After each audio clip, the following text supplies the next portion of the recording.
Bukan tentang siapa yang banyak followers, yang khotbah siapa lebih banyak yang nonton, gitu. Bukan tentang hal itu, gitu. Kita tuh nggak ada yang sempurna, teman-teman. Kita tuh nggak ada yang sempurna, dan kita akan one day melakukan kesalahan. Bukan berarti itu alasan ya untuk kita, oh nggak apa-apa, kita kan nggak sempurna ya, berarti kita bebas buat dosa, nggak apa-apa. Kan emang nggak sempurna, jatuh dalam dosa nggak apa-apa. Nggak gitu ya, gitu ya.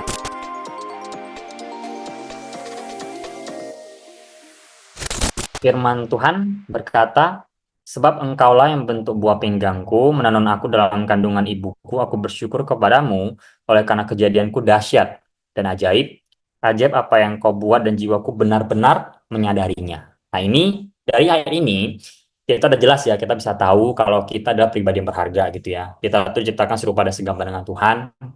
Indah dan berharga bukan ketika kita menjadi orang lain, tapi ketika kita justru menjadi diri kita sendiri gitu loh. Pribadi kita sendiri gitu. Kita orangnya seperti apa? Kayak aku bukan bilang kita tuh nggak boleh ngefans gitu, ya, nggak boleh suka sama orang, boleh gitu. Kita nggak apa-apa belajar dari orang, tapi jangan berusaha untuk mau menjadi orang itu gitu loh. Jangan berusaha untuk mau menjadi orang lain gitu loh.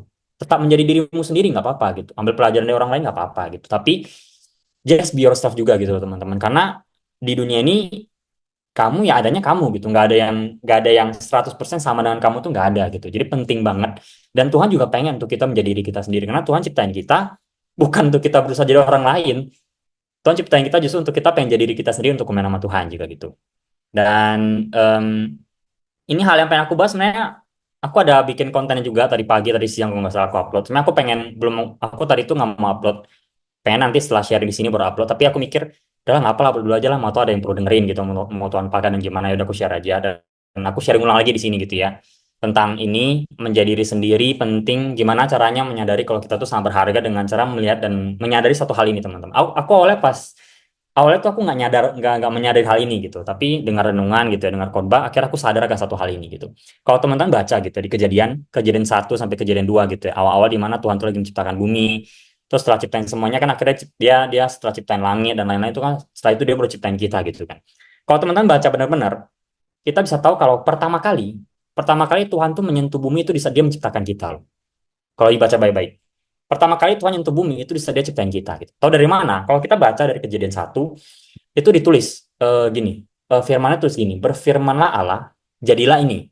Jadi kalau misalnya Tuhan ciptain terang, ditulis gini, berfirmanlah Allah, jadilah terang. Terus terangnya jadi, berfirmanlah ini, jadilah ini. Jadi kayak Tuhan ngomong, ini jadi, Tuhan ngomong, ini jadi gitu. Tapi berbeda ketika Tuhan menciptakan kita. Itu di kejadian mana ini? Kejadian 2, ayat 7, aku ambil versi yang BMKJ teman-teman ya, biar lebih gampang dipahamin. Kejadian 2 ayat 7 versi BMK bilang kayak gini. Kemudian Tuhan Allah mengambil sedikit tanah. Mengambil pakai apa? Pakai tangan apalagi ya. Mengambil sedikit tanah, membentuknya menjadi seorang manusia. Artinya nggak cuma ngambil, nggak cuma disentuh, tapi dibentuk sama Tuhan. Dibentuk dengan hati-hati menjadi manusia. Lalu baru dihembuskan nafas yang beri hidup ke dalam lubang hidungnya, baru hiduplah manusia itu. Artinya Tuhan pakai tangannya sendiri loh bentuk kita teman-teman. Nggak, dia diambil terus dia bentuk kita dengan hati-hati gitu. Artinya apa? Kalau misalnya teman-teman, jadi ini sebuah hal yang bisa, aku jadi kayak ada hikmat tadi itu kayak, kalau misalnya teman-teman nanti jalan-jalan gitu ya, ngelihat pemandangan yang indah gitu ya, ngelihat gunung, laut, sunset gitu ya, keindahan alam gitu ya, di mata kita itu pasti indah banget kan, gila ya, bagus ya pemandangannya gitu ya. Tapi semua itu diciptakan Tuhan dan cara Tuhan ngomong doang udah jadi. Berbeda dengan kita gitu loh. Tuhan pakai tangannya sendiri untuk ciptain kita gitu. Artinya apa? Di saat kita ngelihat pemandangan yang indah itu bisa bantu kita semakin menyadari kalau di mata Tuhan, di hati Tuhan, justru kitanya ini lebih berharga dan lebih indah dibandingkan pemandangan yang lagi kita lihat gitu. Di mata Tuhan, di hati Tuhan gitu ya. Tahu dari mana? Dari itu. Tuhan ciptain kita pakai apa? Tuhan ciptain kita pakai tangannya sendiri. Dia bentuk kita dengan hati-hati gitu. Dari situ kita udah bisa tahu, dari situ kita udah bisa lihat kalau untuk Tuhan kita jauh lebih berharga gitu. Kalau untuk Tuhan kita jauh lebih indah gitu di hatinya Tuhan gitu. Makanya dia ciptain kita dengan sendirinya gitu, nggak cuma ngomong doang gitu, tapi benar-benar diciptain pakai tangannya sendiri gitu. Ada ayatnya juga, satu aku lupa, Yeremia atau Yesaya gitu, dia bilang, aku lupa deh ayat berapa, tapi Yeremia atau Yesaya gitu terus pokoknya Tuhan tuh menenun kita di dalam rahim, di dalam kandungan ibu gitu, artinya masih kita di dalam kandungan pun Tuhan udah menenun kita gitu. Seberharga itu kita loh, kita menenun di mata Tuhan, untuk Tuhan gitu, benar-benar dia yang bentuk kita dengan hati-hati gitu. Next, itu poin pertama gitu ya. Poin kedua yang pengen aku bahas juga, ini juga nggak kalah penting sih, yaitu eh, kita tuh semua diciptain tuh beda-beda. nggak sama gitu. Kayak tadi pertama udah dibilang kita semua diciptakan beda-beda. Ini lumayan banyak gitu ya ayatnya di 1 Korintus. Mungkin teman-teman boleh buka di 1 Korintus 12. Ya, 1 Korintus 12 ayat 14 dulu kita baca sama-sama ya. 1 Korintus 12 ayat 14. Nanti kita baca juga agak loncat-loncat, nanti aku pelan-pelan aku bawa pelan-pelan gitu ya. Kita baca pelan-pelan di 1 Korintus 12 ayat 14 sampai 16 dulu ya. Kita baca. Firman Tuhan bilang kayak gini, karena tubuh juga tidak terdiri dari satu anggota, tapi atas banyak anggota. Andai kata kaki berkata, karena aku bukan tangan, aku tidak termasuk tubuh. Jadi benarkah ia tidak termasuk tubuh? Dan andai kata telinga berkata, karena aku bukan mata, aku tidak termasuk tubuh. Jadi benarkah ia tidak termasuk tubuh? Ini bahasanya tuh sederhana tapi masuk akal gitu teman-teman di sekitar kita gitu. Kayak nggak usah jauh-jauh deh dari komunitas ini aja deh gitu. Ada yang tugasnya aja beda-beda gitu. Ada yang WL, ada yang nge-host, ada yang doa, ada yang sharing firman gitu kan beda-beda tugasnya itu. Bayangin coba kalau kita komunitas ini nggak ada yang doa, semuanya WL atau nggak ada yang WL semuanya doa gitu.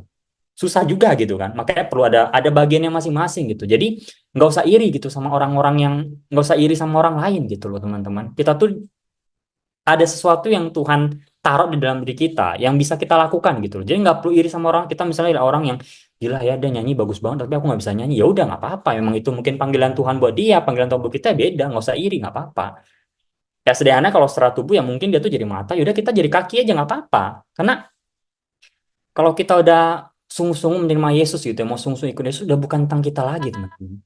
Udah bukan tentang ih gila ya aku juga pengen loh gitu ya pelayanan itu tepuk tangan banyak orang gitu pelayanan dilihat banyak orang bukan tentang kita lagi gitu loh kita udah ikut Tuhan kita udah ngelakuin apa yang Tuhan mau untuk menyenangkan Tuhan gitu jadi mau orang tepuk tangan atau enggak orang banyak yang lihat atau enggak gitu nggak masalah kan yang penting Tuhan lihat yang penting Tuhan berkenan yang penting Tuhan disenangkan gitu itu yang paling utama gitu jadi nggak usah iri gitu ya sama eh, orang lain gitu ya, panggilan orang lain, talenta orang lain nggak usah gitu. Kelola aja gitu talenta apa yang udah untuk percayakan dalam diri kita gitu. Nggak usah iri sama orang lain. Terus kita lanjut di 1 Korintus 12 ayat 17 dibilang kayak ini. Andai kata tubuh seluruhnya adalah mata, di manakah pendengaran? Andai kata seluruhnya adalah telinga, di manakah penciuman? Yang tadi aku bilang gitu ya. Kalau semuanya WL, siapa yang doa? Kalau semuanya doa, siapa yang WL gitu. 1 Korintus 12 18 tapi Allah telah memberikan kepada anggota masing-masing secara khusus suatu tempat pada tubuh seperti yang dikehendakinya. Artinya kita punya talenta kita masing-masing, kita punya panggilan kita masing-masing, ya lakuin aja bagian kita gitu, nggak usah iri sama orang lain. Kita loncat ke 1 Korintus 12 21. Jadi mata tidak dapat berkata kepada tangan, aku tidak membutuhkan engkau. Dan kepala tidak dapat berkata kepada kaki, aku tidak membutuhkan engkau. Nggak bisa.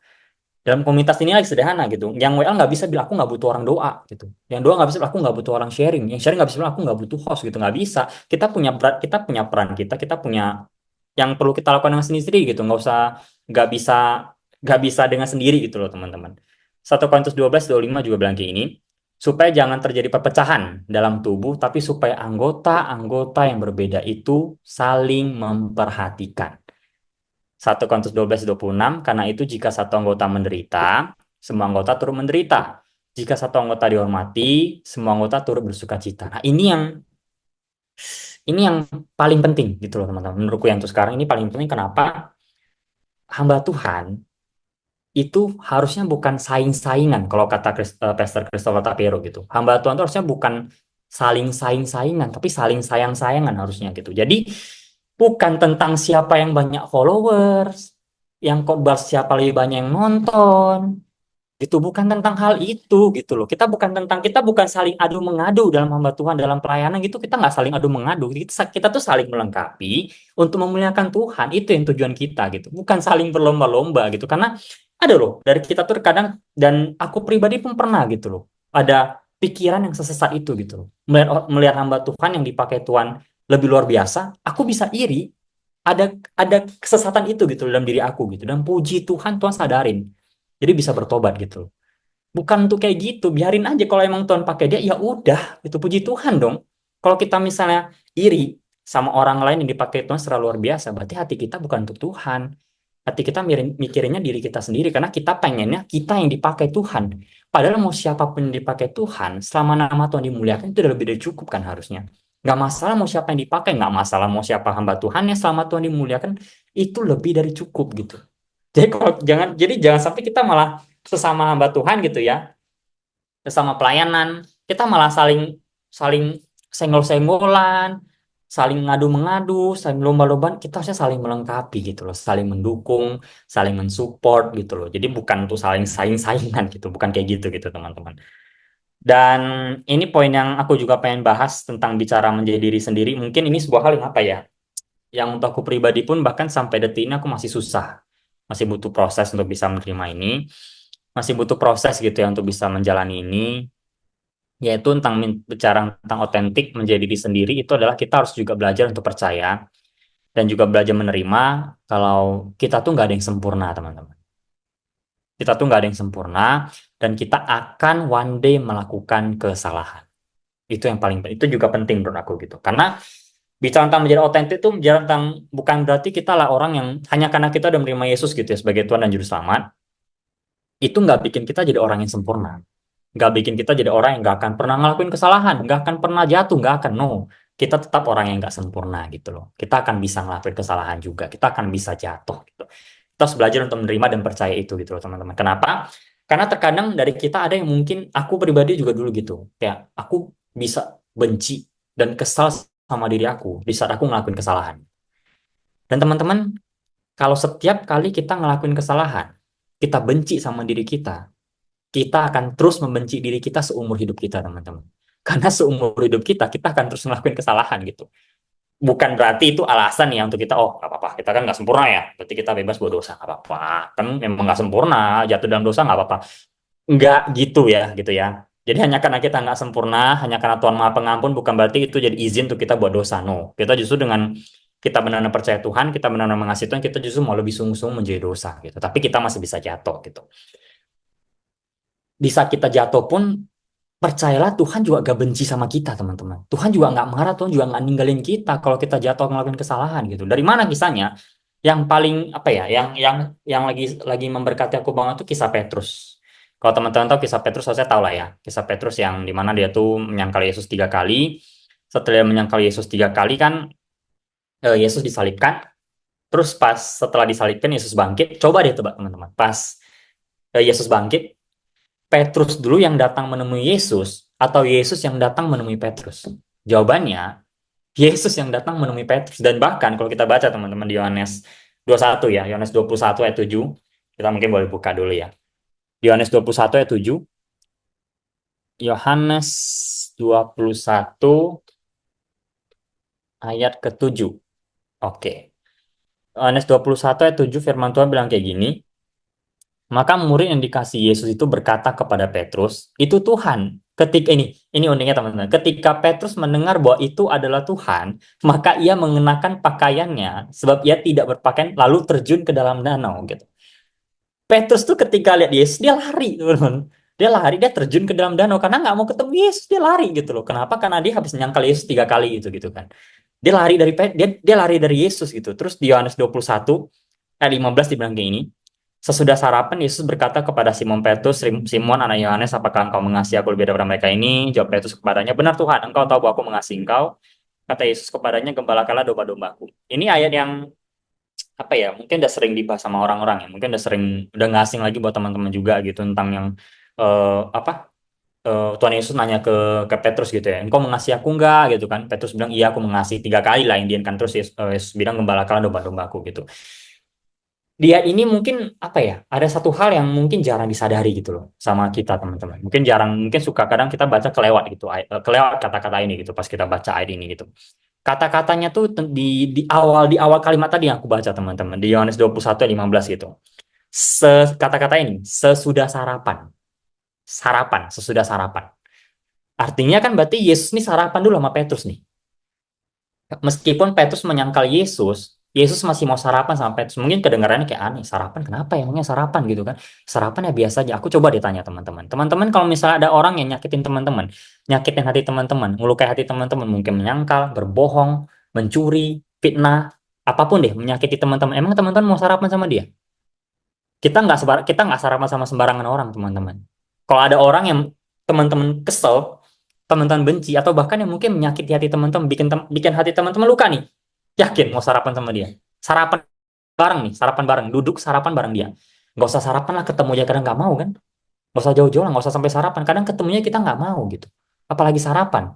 Nah di sini Petrus tuh nyangkal Yesus 3 kali gitu. Padahal Petrus kan bilangnya, oh aku akan gini, aku tuh gini, aku nggak akan nyangkal kamu, aku nggak akan nyangkal engkau gitu. Tapi ini dia nyangkal. Dan Yesus nggak marah, Yesus nggak tinggalin, Yesus malah sarapan bareng dia gitu loh. Artinya apa? Artinya meskipun Petrus gagal pun Tuhan masih tetap sayang sama dia. Meskipun Petrus gagal pun Tuhan nggak ninggalin dia. Meskipun Petrus lari, bahkan Petrus yang lari dari Tuhan pun Tuhan yang datang nemuin dia gitu loh. Kisah yang sama terjadi bahkan di awal-awal kejadian udah kejadian teman-teman di kisah Adam dan Hawa. Di saat Adam dan Hawa jatuh makan buah itu, yang datang yang pertama tuh Adam dan Hawa ketemu Tuhan dulu atau justru Tuhan yang datang ketemu Adam dan Hawa? Tuhan yang datang duluan ketemu Adam dan Hawa bahkan gitu. Bukan Adam dan Hawa tuh lari sembunyi sama kayak Petrus. Petrus lari juga. Tuhan yang datang berinisiatif untuk menemui mereka dulu gitu loh teman-teman. Jadi di tengah kegagalan pun Tuhan nggak ninggalin kita. Sama dengan kita semua di sini berarti. Kalau misalnya kita jatuh, kita gagal, kita ngelakuin kesalahan. Kalau ada suara-suara yang menuduh kita, suara-suara ada yang kayak bilang, oh Tuhan ninggalin aku. Udah Tuhan udah nggak sayang sama kamu. Katanya sayang Tuhan. Katanya pelayanan. Udah gereja tiap minggu masih gini-gini aja. Aku tahu loh kemarin kamu ngapain gitu-gitu. Udahlah Tuhan mana mungkin mau terima kamu. Udah kamu nggak layak datang ke Tuhan. Kita suka gitu ya. Ketika kita jatuh kita ngerasa nggak layak kan. Kita jatuh dalam dosa, kita ngerasa nggak layak datang ke Tuhan, atau kita nggak datang. Padahal justru di saat kita jatuh, kita justru yang harusnya datang ke Tuhan di saat itu juga gitu. Karena kalau kita nggak datang ke Tuhan, kita mau kemana? Itu aja deh. Kalau kita jatuh, kita mau lari kemana gitu? Mau lari dari Tuhan? Mau kemana larinya gitu loh? Tempat yang paling aman, justru pribadi yang paling aman di saat kita jatuh yang kita datangi adalah Yesus itu sendiri, bukan yang lain. Bukan orang lain, ya Tuhan itu sendiri gitu loh. Karena kita tahu hanya di dalam Dia kita diterima dengan baik gitu. Kayak kisah anak yang hilang, kalau teman-teman tahu kisahnya, tahu tahu kisah anak yang hilang nggak? Jadi kayak ada seorang papa gitu punya warisan, terus ada 2 anak gitu kan, terus satu anak itu minta hartanya duluan, udah dapat hartanya, dia pakai foya-foya, foya-foya ke sana kemari gitu kan, terus akhirnya udah habis foya-foyanya, dia udah habis uangnya, dia mutusin tuh balik gitu loh. Dia mutusin udah balik, dia udah bilang, "Ini aku nggak layak nih, aku mau dia latihan tuh, latihan-latihan ngomong tuh kan dia bilang, aduh aku tuh nggak layak jadi anak gitu, udah lah, aku jadi budak aja gitu. Dia udah latihan ngomong-ngomong gitu. Tapi pas dia pulang masih jauh nih, masih jauh, papanya udah ngeliat dia. Itu coba direnungin dulu teman-teman. Itu kita jangan gerak dari situ deh. Anaknya masih jauh aja, papanya udah ngeliatin dia. Coba gimana caranya? Gimana dari jauh papanya udah ngeliatin gitu. Artinya papanya nungguin anaknya tuh balik. Logikanya kalau kalau papanya nggak nungguin, coba deh. Kalau misalnya papanya dalam rumah nggak nungguin, lagi tidur, lagi santai-santai dalam rumah, gimana mau ngeliatin dari jauh? Nggak bisa. Justru untuk bisa dari jauh udah kelihatan itu berarti papanya nungguin, makanya baru bisa kelihatan dari jauh gitu loh. Kalau papanya nggak nungguin, nggak peduli di dalam rumah doang, nggak akan kelihatan dari jauh. Mungkin pas anaknya ngetok dulu baru dia sadar. Tapi ini masalahnya ayatnya firmannya bilang pas anaknya masih jauh tuh papanya udah ngeliatin, papanya udah kelihatan, langsung dipeluk kan anaknya. Tuhan Yesus sama dengan kita sendiri sama kayak gitu loh. Justru di saat kita jatuh jangan lari dari dia, datang ke dia gitu. Karena dia tunggu kita untuk balik ke dia. Dia tunggu kita untuk kembali ke dia karena dia sayang sama kita gitu loh teman-teman. Logikanya sebagai penutup ya mungkin aku mau bilang tentang buat kita yang kalau misalnya jatuh suka ngerasa nggak layak, suka ngerasa kayak Tuhan marah nggak ya ngapa? Tuhan marah nggak ya sama aku? Tuhan benci nggak ya sama aku? Tuhan masih sayang nggak ya sama aku? Gini deh teman-teman, coba kembali lihat lagi deh pas Tuhan Yesus mati di atas kayu salib. Pas Tuhan mati di atas kayu salib buat kita, apakah itu di saat keadaan kita sempurna? Di saat keadaan kita kudus? Di saat keadaan kita lagi sering pelayanan? Sering ke gereja? Sering saat teduh? Enggak. Firman Tuhan Roma 5:8 bilang Tuhan mati buat kita di saat kita masih berdosa, masih ngelawan sama Tuhan, masih nggak taat sama Tuhan, Tuhan udah mati buat kita, teman-teman. Jadi di saat keadaan kita yang paling terburuk pun aja, Tuhan rela udah mati buat kita, apalagi sekarang, di saat kita jatuh bangun berusaha untuk taat, Tuhan nggak benci, Tuhan nggak ninggalin kita. Jadi datang ke dia, kembali ke dia gitu loh, teman-teman.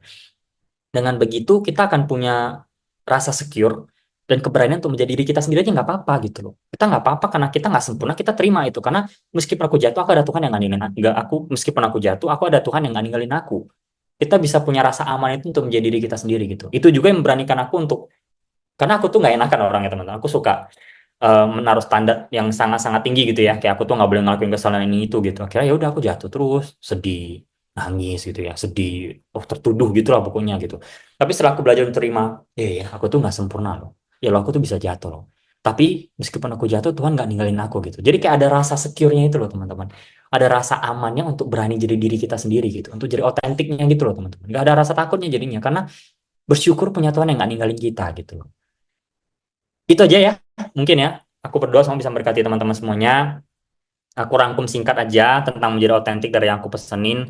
Itu sadari gitu ya, kita berharga di mata Tuhan, kita ada pribadi yang sangat di mata Tuhan. Ketika kita menjadi diri kita sendiri, bukan kita menjadi orang lain gitu ya, kita menjadi diri sendirilah, itu yang Tuhan mau dalam kehidupan kita. Sadari juga kita ada orang yang berbeda-beda. Kita tuh diciptakan berbeda-beda, punya panggilan kita masing-masing, punya talenta kita masing-masing, punya kemampuan kita masing-masing. Jadi nggak usah pusingin sama orang lain, nggak usah iri sama apa yang orang lain lakukan, nggak usah pusing sama panggilan orang lain. Fokus aja untuk mengelola talenta yang Tuhan percayakan dalam kehidupan kita, menjalankan panggilan Tuhan dalam kehidupan kita, fokus di sana aja gitu, untuk kemuliaan nama Tuhan. Dan yang terakhir, terimalah dan belajarlah, percaya kalau kita nggak ada yang sempurna, kita bisa jatuh, kita bisa ngelakuin kesalahan, nggak apa-apa kalau kita ngelakuin kesalahan, tapi belajarlah untuk nggak ngelakuin kesalahan yang sama aja gitu ya.